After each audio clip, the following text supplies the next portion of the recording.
Welcome to Chillin' 101. We hope this video helps. You'll start by preparing both devices. Charge the Gizmore to at least 50% so updates don't interrupt. Open the Gizmore app on your phone and sign in. This links your profile for health and notification syncing. Once done, enable Bluetooth and location permissions. These let the watch discover and stay connected.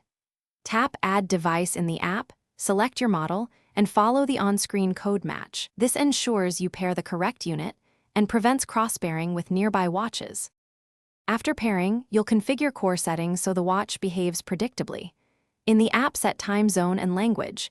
Make sure screen brightness and auto-lock suit your routine. Next, sync contacts, calendar, and health metrics so calls and activity log properly. This takes a minute and preserves historic data. Customize watch faces and quick actions to surface what you use most.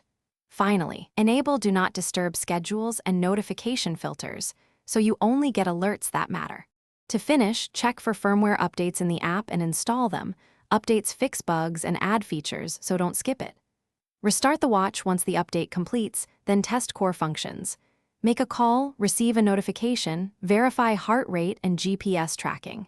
If something fails, try a reboot first. If issues persist, unpair and repair the device. As a last resort, perform a factory reset.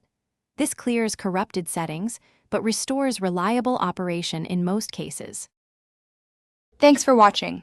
Consider subscribing if we helped you.